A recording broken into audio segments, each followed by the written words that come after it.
This is a section of a community garden that's been here for a number of years. And it's just one section of it.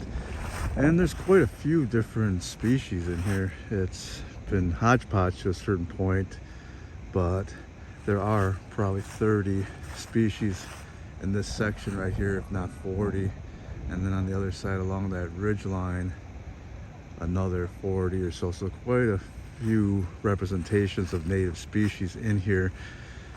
It needs a little bit of work come spring. Last year we took it over, at least help from the guy that had been doing this for years, and cleaned it up in the spring. And that's what we do. We're gonna clean it up in the spring, sometime in April. As soon as the pollinators start moving around, you start seeing bees flushing. They've come out of the hibernation. We'll clean it up completely. And right now some big piles of snow that need to melt in there. And you can see the Monarch Way Station sign and other ornamental type stuff. A bench they've got in here. So it's a nice little resting ground. This is an east end of Wauwatosa on Milwaukee City property. And the guy that's done this had built pretty good relationship over the years with the city. So they let him do pretty much everything that he wants to do in here. And in some cases, they give him plants like every year. The way I met him is I was just talking to the guy, and I had a pickup truck, and they wanted to pick up some trees from the city a few years ago, and that's how I got started with these guys. I went and picked up the trees, and last fall the city had a few trees. They hadn't gotten planted yet. The guy has been doing this kind of slowing down, but we'll get them in the ground in the spring. And they also get a bunch of perennials, some natives right there, which they didn't get planted in the fall either, but they did give them to them. So that's very, very cooperative from a municipality, which is uncommon. Over there where you start seeing the real dense, that's county ground, and you pretty much have to stop at that point. If you want to do any plantings, you could maybe do something, but going through hopefully we have 2 or 3 years, little seedlings or something, really heavily micromanaged. You might be able to do something, but if you say, hey, I want to do this, it's going to take forever. The communications are fruitless often. Also, they're quite offensive sometimes, just the stupidity of them. Regardless, this area down here was cleaned up last year along that base. And this is, again, city of Milwaukee. And we did plant like about 200 plugs down there. But this other area where you see those big piles, they were not cleaned up right away. So all that area is open. A lot of seed got spread down in there. But as you go down there, like 300 or 400 feet, all that area is starting to get cleaned up also. So this area, with the area across the street we saw, and this area that's right along the stretch of the river, is we're going to be focused on a lot.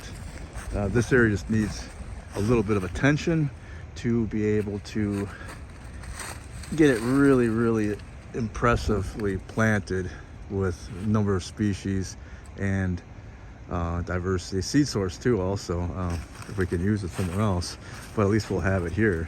And we've included a few plants in here in the last couple of years, probably about 6 of them that are special interest plants or endangered. So they exist in here. There's populations that exist of endangered and special interest. The seed sources are here in some cases to be had, and those will expand. But right now, we're the magnitude of the plantings and taking care, we're hoping that we can get some people that will really get into this type of endeavor and take care of it a little bit. That doesn't have to be like heavy-duty gardening, but you definitely need people to do things over a period of time. The biggest problem with all this conservation work is people just dedicating like an hour a week here and there. That seems like an hour a month sometimes. If you can't dedicate like an hour a month to something, you're not interested in it. So not many people are interested in this because they won't give that much time. However, the people that do give the time and are interested are making major impacts in this area, and will continue to do so. So you can see it's quite extensive, and there are plants in here. There's some bare spots that can be packed in here. We did plant along this edge. Cub Scout and Girl Scout, or Brownie or Girl Scout groups came in here and we planted about 200 plugs right in this general area right here. Yeah, we'll see if they take. It was in the fall and we did have rain, so we should have pretty good luck with that. However, this year we're gonna have to deal with like Creeping Charlie, things like that, take back that area and then plant some more natives. Again, this area, and they planted trees around here too, and shrubs. So it's a really, here's a nice pagoda dogwood. So it's a nice representation of what can be done if you're allowed to do it and if it's actually done. There's this garden here, these don't exist in the parkland. Let's go down, if I go down 6 miles, there's really no areas that are going to be this extensive of plantings. This is all community work. Has very little to do with any municipality or nonprofit. This is all community members doing this.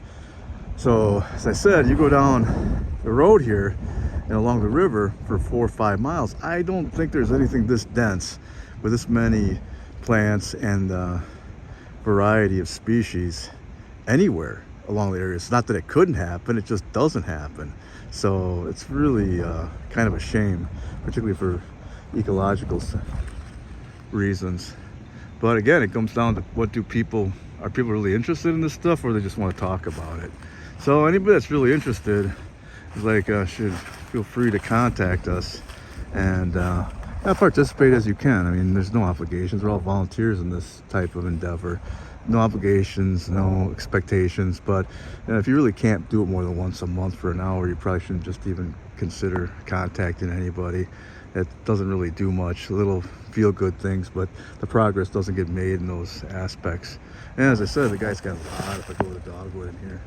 Really nice ones that he's planted a few years ago. But you can see right there, all that is bucked along that hill. I don't know if growing underneath that hill, we're looking for species that will do well and colonize that hill, which will get planted this year. So yeah, it's good. It's just early February. It feels like it's April.